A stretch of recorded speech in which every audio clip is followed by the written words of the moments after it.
পরীক্ষা পরবর্তী যে ভাবনাটা এই মুহূর্তের, যারা ভালো ফলাফল করেছেন তাদের ভাবনা, যারা ভালো ফলাফল করে নাই বা কাঙ্ক্ষিত ফলাফল হয় নাই তাদের ভাবনা, এই সবগুলোকে আমাদেরকে কোরআন এবং হাদিসের ছাঁচে ফেললে মূল্যায়ন করতে হবে। আল্লাহ সুবহানাহু ওয়া তাআলা যখনই কোনো সাফল্য দেন, কোনো অর্জন দেন, সাধারণত মানবীয় প্রকৃতি হলো শয়তান আমাদেরকে ওয়াসওয়াসা দেয়, কুমন্ত্রণা দেয়। আমাদের কাছে শয়তান নানা রকমের তত্ত্ব হাজির করে যেগুলো আমাদেরকে অহংকারী করে তোলে, যেগুলোর মধ্যে আমাদের আত্মপ্রসাদ থাকে, যেগুলোর মধ্যে আমাদের মধ্যে আত্ম অহংকার থাকে, যেগুলোর মধ্যে নিজের বড়াই, নিজের পূর্ণতা, নিজের কর্তৃত্ব সেগুলো প্রকাশ করবার মানসিকতা থাকে। ধরা যাক এসএসসি এবং সমমানের পরীক্ষার কথা। পরীক্ষার ফলাফল যাদের ভালো হয়েছে, কাঙ্ক্ষিত হয়েছে বা এক্সপেকটেশনের চাইতে আরও ভালো হয়েছে, তাদের এই ফলাফলের পর শয়তান সাধারণত মনের মধ্যে এই কথার উদ্রেক করে যে আমি অনেক পরিশ্রম করেছি, তো এই যে তার ফল এসেছে। বাবাকে, মাকে, অন্যকে, সবাইকে বলার একটা রাস্তা খোলে এবং সবাইকে খুব সহজে বলা যায় যে দেখছো, তোমরা যে কেবল চিল্লাচিল্লি করতে, আমি তো বললাম আমার পর ছেড়ে দাও, আমি কি বসে আছে নাকি? আরে দেখছো ফলাফল, তার মানে আমি অনেক চেষ্টা করছি, এখন ফলাফল তার বের হয়ে আসছে, এখন দেখো আমার কারামতি। সাফ কথা, নিজের মনের মধ্যেও আসে, আবার অন্যকে আমরা বলে বেড়াই। এটা আমাদেরকে অহংকারের চূড়ান্ত পর্যায়ে নিয়ে যায় এবং আল্লাহ সুবহানাহু ওয়া তাআলার ইহসানের দিকটা একেবারেই আমাদের অন্তর থেকে হারিয়ে যায়। এই কথা শুধুমাত্র আমাদের আজকের এসএসসি বা দাখিল পরীক্ষার্থীদের জন্য না, এটা আমাদের সবার জন্য জীবনের সব ক্ষেত্রে প্রযোজ্য। আল্লাহ সুবহানাহু ওয়া তাআলা যখনই কোনো আমাকে অর্জন, যখনই কোনো অ্যাচিভমেন্টের তৌফিক দিবেন, যখনই কোনো নেয়ামত দিবেন, সাথে সাথে একজন ইমানদার সেটাকে সম্বন্ধ করবে তার রবের সাথে। সাথে সাথে ইমানদার বলবে যে আলহামদুলিল্লাহ, মানে কি যাবতীয় সকল প্রশংসা, প্রশংসা মানে এটা আল্লাহ তাআলার। আলহামদুলিল্লাহ, এই আলের বিভিন্ন ব্যাখ্যা আছে আরবি গ্রামারে।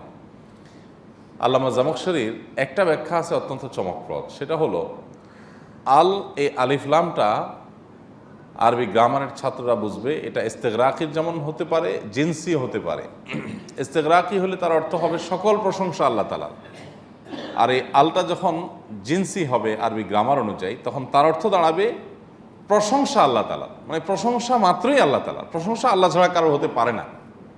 অন্য কারোর প্রশংসা যদি হয় তো সেটা হবে বাহ্যিকভাবে তার প্রশংসা, মূলত সেটাও ঘুরিয়ে ফিরিয়ে আল্লাহরই প্রশংসা। কারণ কারোর বাগ্মিতা, কারোর সৌন্দর্য, কারোর মেধা, কারোর স্মৃতিশক্তি, কারোর বিশেষ কোনো যোগ্যতা, এগুলোর যদি আমরা প্রশংসা করি, একটা ফুলের প্রশংসা যদি আমরা করি, আমরা যদি আজকের আবহাওয়ার প্রশংসা করি, আমরা যদি কারোর দক্ষতার প্রশংসা করি, সবগুলোর দানকারী যেহেতু আল্লাহ তাআলা, অতএব প্রকারান্তরে প্রশংসা ঘুরে ফিরে কারই হয়? আল্লাহরই হয়। ফুলটা এত সুন্দর, ফুলটার আমি প্রশংসা করলাম, তো এই ফুলের সৃষ্টিকর্তা যেহেতু আল্লাহ তাআলা, অতএব ফুলের প্রশংসা মানে সেটা অটোমেটিকলি আল্লাহ সুবহানাহু ওয়া তাআলারই হয়। এই জন্য আল্লামা জামখশরী বলেছেন ইস্তেগরাকির দরকার নাই, আল এটা জিনসি হইলেই হয়, প্রশংসা আল্লাহ তাআলার, ব্যাস। প্রশংসা আল্লাহ ছাড়া কারোর হয় না। এই কথা যখন একজন ইমানদার যে কোনো অ্যাচিভমেন্টের পরে উল্লেখ করে বলবে এবং এটার অর্থ মর্ম বুঝে যদি সে বলতে পারে, সাথে সাথে তার মধ্যকার অহংকার, এটার নাম নিশানা ধুয়ে মুছে পরিষ্কার হয়ে যাবে। তার মাথাটা অবনত হবে, সে অহংকারী হবে না। সে বলবে যে যেটুকু অর্জন হয়েছে এটুকুর জন্য প্রশংসা আমার, আমি এই যে ভালো ফলাফল করেছি এসএসসিতে, দাখিলে, এটার জন্য আমার পড়াশোনা, আমার অধ্যবসায়, আমার পরিশ্রম, আমার বাবা মার বিশেষ নজরদারি, কিংবা আমার টিচারের বিশেষ পরিশ্রম, কৌশল, এগুলো কোনোটাই মূল বিষয় না। এগুলো সবগুলোর অবশ্যই ভূমিকা আছে, সন্দেহ নেই। দুনিয়া ভূমিকা ছাড়া, বাহ্যিক ভূমিকা ছাড়া দুনিয়া চলে না, এগুলো সবগুলোরই ভূমিকা আছে। কিন্তু মূলত প্রশংসা আল্লাহ সুবহানাহু ওয়া তাআলার। ওই অর্থ নিয়ে যদি কেউ আলহামদুলিল্লাহ বলে, তখন তার মধ্যে আর কি আসবে না? অহংকার আসবে না। অহংকারী মানুষ পৃথিবীতে তাকে কেউই পছন্দ করে না, সবাই ঘৃণা করে। প্রতিটা মানুষই আমরা বিনয়কে পছন্দ করি, বিনয়ী মানুষকে পছন্দ করি। আর এই জন্য সবাই বলে ভালো হতে হবে, বিনয়ী হতে হবে, কিন্তু পদ্ধতি কি সেটা বলে না। ইসলাম পদ্ধতিও বলে দিয়েছে যে আপনি বিনয়ী কিভাবে হবেন। আপনার যে কোনো অর্জনের পর মাথা উপরের দিকে উঠার চাইতে নিচের দিকে যেন বেশি নামে, সেজদা লুটিয়ে পড়েন, প্রশংসাগুলো আল্লাহকে নিবেদন করে দেন। তাহলে আপনার ভিতরে আর যে আমার এত ক্রেডিটের কিছু নাই, তো আল্লাহ তাআলার প্রশংসা, আল্লাহ আমাকে দান করেছেন। আমার চাইতে বেশি পরিশ্রম করে অনেকে হয়তো এই ফলাফল পায় নাই, আমার চাইতে আরো ভালো টিচার রেখে অনেকে এই ফলাফল পায় নাই। আমাদের শিক্ষার্থীদেরকে যখন আমরা বিনয়ী করব, তখন তারা আমাদের জন্য উপভোগ্য হবে। বাবা মা হিসাবে, বড় ভাই হিসাবে, গার্ডিয়ান হিসাবে, অভিভাবক হিসাবে আপনার ছোট ভাই, আপনার সন্তান যখন বিনয়ী হবে, বিনম্র হবে, আপনি তার এই গুণটাকে রীতিমতো এনজয় করতে পারবেন আপনার পুরোটা জীবন। ছেলেটা আপনার সামনে মাথা নিচু করে দাঁড়িয়ে আছে, আপনার সাথে সামনে কাচুমুচু করে, উচ্চ শব্দে কথা বলতে সে ইতস্তত বোধ করে, তার এই বিহেভিয়ারগুলো আপনার কাছে চরম উপভোগ্য হবে। আর ছেলেটা যদি আপনার দাম্ভিক হয়, অহংকারী হয়, হোক অনেক মেধাবী, হোক অনেক যোগ্য, হোক অনেক ভালো ফলাফলধারী, হোক অনেক ক্যারিসমেটিক যোগ্যতার অধিকারী, হোক অনেক ভালো ক্যারিয়ার সে অর্জন করতে পেরেছে, কিন্তু ছেলেটা অমানুষ, বেয়াদব, কি বলেন? এই ছেলে আপনার জন্য কখনো উপভোগ্য হতে পারে? এই ছেলের জীবনকে আপনি কখনো এনজয় করতে পারেন না। এই জন্য আমরা সবাই চাই যে আমাদের সন্তান, আমাদের ছোট ভাইয়েরা তারা যোগ্য হোক, মেধাবী হোক, পরিশ্রমী হোক, ভালো কেরিয়ার বিল্ড আপকারী হোক, সবই ঠিক আছে, কিন্তু সব কিছুর চাইতে সে ভালো একজন মানুষ হোক, বিনয়ী হোক। এটা আমরা চাই কি চাই না? বিনয় সবাই চায়, কিন্তু কিভাবে হবেন তার পদ্ধতি আমরা জানি না। ইসলাম কিন্তু শুধুমাত্র মানুষকে থিওরি বলে না, শুধুমাত্র মানুষকে ভালো হওয়ার নির্দেশ দিয়ে থেমে যায় না, বরং কোন পথ অবলম্বন করলে, কোন পদ্ধতি অ্যাপ্লাই করলে, প্রয়োগ করলে মানুষ ভালো হবে, সেই পদ্ধতির কথাও বলে দেয়। ধরা যাক ইফটিজিং, ধর্ষণ, নারীর পাশবিক নির্যাতন, এগুলোকে পৃথিবীর সকল সমাজ খারাপ জানে, সকল ধর্মেই খারাপ বলে। পৃথিবীতে যে লম্পট, যে আপনার ধর্ষক, সে নিজেও জানে এই কর্মটা খারাপ কাজ, ঠিক না ঠিক? কিন্তু এটা থেকে বাঁচার উপায়টা কি, এটা অন্যরা কেউ এতটা বলে না। ইসলাম বলে লা তাকরাবুজ জিনা, তোমরা জেনার কাছে গেলেই আপনি সেখান থেকে বাঁচতে পারবেন না। গত পরশুদিন দুবার একটা মার্কেটে কেনাকাটা করছিলাম, এক বাংলাদেশি ভাই এসে ঘুরঘুর করছিলেন পাশে। তাই আমি মনে করছি ছবি তোলার জন্য, অনেকে ছবি তোলার জন্য ভিড় করেন। বললাম ভাই ছবি তুলবেন, তাড়াতাড়ি তোলেন, আমি একটু ব্যস্ত আছি। বল না ভাই আমি ছবি তুলবো না। ছবি তুলবেন না? তাহলে এই লোকটা ভালো মানুষ, ধান্দা টান্দা নাই, ফেসবুকে লাইক কমেন্টের ধান্দা নাই। বললাম ভাই তাহলে কি? তো চোখের পানি ফেলে দিলেন। চোখের পানি ফেলে দিয়ে বললেন ভাই আমি জিনা থেকে বাঁচতে পারছি না, এটা দোয়া করেন। আরে এরকম সরল স্বীকারোক্তি এবং ভালো হওয়ার চেষ্টা করছে।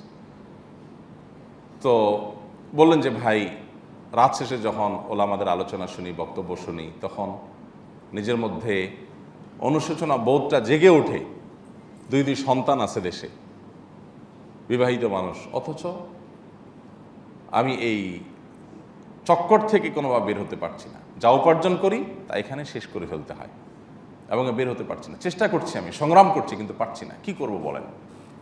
যাই হোক কিছু পরামর্শ দিলাম যে প্রয়োজনে দেশে চলে যান, আল্লাহ না খাইয়ে মারবেন না, প্রয়োজনে জন দিবেন, পরিশ্রম করবেন, রিক্সা চালাবেন প্রয়োজনে। কিছু পরামর্শ, আরও কিছু নসিহা করে বিদায় নিলাম। কিন্তু খোলাসা কথা হলো যে প্রত্যেকটা খারাপ মানুষ যিনি খারাপ কাজে লিপ্ত, তিনিও ভালো হতে চান, কিন্তু ভালো হতে পারেন না। কেন? কারণ পদ্ধতি জানা নাই অনেকের। ইসলাম কিন্তু পদ্ধতি বলে দিচ্ছে লা তাকরাবু জেনা, জেনা থেকে বাঁচার উপায় হলো জেনার কাছেও যেও না। আমি ভদ্রলোককে বললাম সকল নাম্বার ডিলিট করে দেন, প্রয়োজনে মোবাইল চেঞ্জ করে ফেলান, সকল আইডি চেঞ্জ করে ফেলান, যে সমস্ত অ্যাপ থেকে সমস্যা হয় সেই অ্যাপগুলো রিমুভ করে ফেলান, এই জায়গা চেঞ্জ করে আরেক শহরে চলে যান, নতুন কিছু মানুষের সাথে, মানুষ যেরকম খুন খারাপি করার পর, অন্যায় করার পর পালায় গিয়ে আরেক জায়গায় চলে যায়। আপনি অপরাধ করেছেন, গুনাহ করেছেন, আপনি পালিয়ে গিয়ে অন্য একটা সিটি চলে যান, অন্য একটা শহরে চলে যান, নতুন মানুষদের সাথে সম্পর্ক গড়েন। আগের সকল সম্পর্কের সকল পথ, মোবাইল সিমটাই ফেলে দেন যেখানে নাম্বার আছে, যাতে আপনার যোগাযোগের কোনো পথই না থাকে। এরকম কিছু অপারেশনাল আপনার উদ্যোগ যদি আপনি নিতে পারেন, তাহলে ওই যে আল্লাহ বলেছেন লা তাকরাবুজ জিনা, জিনার কাছেও যেও না, ওই কাছেও মানে দূরে সরার একটা ওই পদ্ধতি আপনি সেখান থেকে পাবেন। ঠিক একইভাবে সবাই বিনয়ী হতে বলে, সবাই বিনয়ী হতে চায়, বিনয়কে পছন্দ করে, কিন্তু বিনয়ী কিভাবে হবো আমরা জানি না। ইসলাম বলে দিয়েছে পদ্ধতি কি। পদ্ধতি হলো সকল কৃতিত্ব এটা নিবেদন করতে হবে কাকে? আল্লাহ সুবহানাহু ওয়া তাআলা। তাহলে আমার মধ্যে কি আসবে? অটোমেটিক বিনয় আসবে। এটাকে বলা হয় আল্লাহ আদব মা আল্লাহ, আল্লাহর সাথে আদব, আল্লাহর সাথে আপনার শিষ্টাচার। আপনি দেখবেন কোরআন খুললে ইব্রাহিম আলাইহিস সালাম তিনি বলেছেন ওয়াল্লাযী খালাকানি ফাহুয়া ইয়াহদিন, তিনি সেই সত্তা যিনি আমাকে সৃষ্টি করেছেন, আবার আমাকে তিনি হেদায়েত দেন। দুইটা সম্বন্ধ তার সাথে না, তিনি সৃষ্টি করেছেন, তিনিই পথ দেখান। কে? আল্লাহ তাআলা। একটু লক্ষ্য রাখেন যে ইব্রাহিম আলাইহিস সালাম কেন অনন্য, গোটা কোরআন জুড়ে কেন তাকে ফলো করতে আল্লাহ তাআলা আমাদেরকে বারবার উৎসাহ দিয়েছেন, যে তার কথার ভিতরে আল্লাহর সাথে আদব লক্ষ্য করেন। তিনি আমাকে সৃষ্টি করেছেন, তিনি আমাকে পথ দেখান। হ্যাঁ, তারপর ওয়াল্লাযী হুয়া ইউতঈমুনি ওয়া ইয়াসকিন, এবং তিনি সেই সত্তা যিনি আমাকে খাবার দেন, তিনি আমাকে পানীয় দেন, তিনি আমাকে খাদ্য দান করান, তিনি আমাকে পান করান। তাহলে আমার পানীয়, আমার খাদ্য এটি তার কাছ থেকে আসে, এটা তারই দেওয়া। দুইটা সম্বন্ধ আল্লাহর দিকে না। এরপর ওয়াইদা মারিজতু ফাহুয়া ইয়াশফি, এই হলো পয়েন্ট, খেয়াল করেন। ওয়াইদা মারিজতুর মানে কি?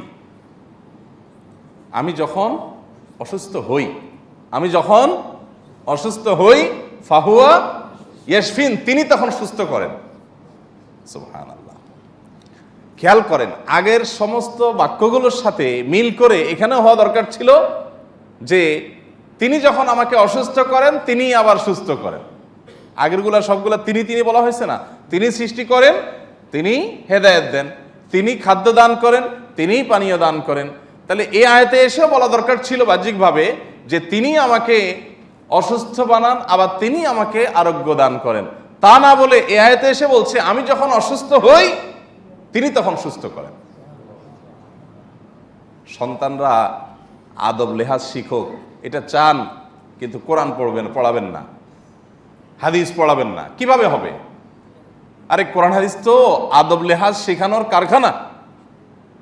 দেখেন ইব্রাহিম আলাইহিস সালাম কেন বললেন যে আমি যখন অসুস্থ হই তিনি তখন সুস্থ করেন? তার মানে আমার অসুস্থতাটা, আমার ঠান্ডা লাগছে, আমি রাতে আসি বেশি আপনার কুল করে শুয়ে পড়ছি, ফ্যানটা স্পিডে দিয়ে শুয়ে পড়ছি, আমি অসতর্ক ছিলাম, ঠান্ডা পানি বেশি খেয়ে ফেলছি, বা আমার কোনো অসতর্কতার কারণে আমার জ্বর ঠান্ডা হয়েছে, বা পেট খারাপ হয়েছে, আমি অসতর্ক ছিলাম, সাবধান ছিলাম না, আমার দায়িত্ব ছিল খাবার দেখে খাওয়া, আমি যেখানে সেখানে খেয়ে ফেলছি, যা তা খেয়ে ফেলছি, খেয়ে আমি অসুস্থ হয়েছি। অর্থাৎ আমার অসুস্থ হওয়া এটা আমার মধ্যকার ত্রুটি, এই ত্রুটিটা আল্লাহর দিকে সম্বোধন, এটা আমার নিজের দিকে সম্বোধন করলাম। যে আমি যখন আমার নিজের কোনো ত্রুটির কারণে, বিচ্যুতির কারণে, গাফিলতির কারণে, উদাসীনতার কারণে আমি যখন অসুস্থ হয়ে পড়ি, তখন তিনি আমাকে সুস্থ করে দেন।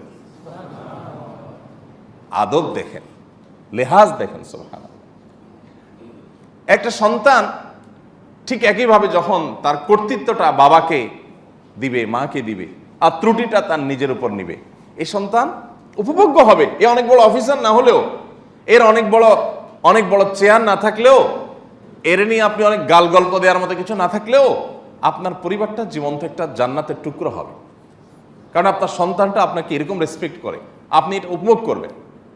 কিন্তু আজ আমাদের সমাজে হয় উল্টো চিত্রটা, অর্থাৎ ছেলেকে আমরা চাই যে ছেলে মেয়েকে নিয়ে অনেক গল্প যেন দিতে পারি। আমি তো প্রায় বলি যে অনেক বাপ মা আছেন, ছেলে আছেই দুইটা, একটা পাঠা দিছে আমেরিকা আর একটা পাঠা দিছে লন্ডন, ইংল্যান্ড। কেন? যাতে করে গল্প দিতে সুবিধা হয়। যেমন বড় ছেলে ইংল্যান্ডে থাকে, ছোটটা আমেরিকা থাকে, জাস্ট একটু ভাবসাব আর কি, কিন্তু ভিতর দিয়ে কিন্তু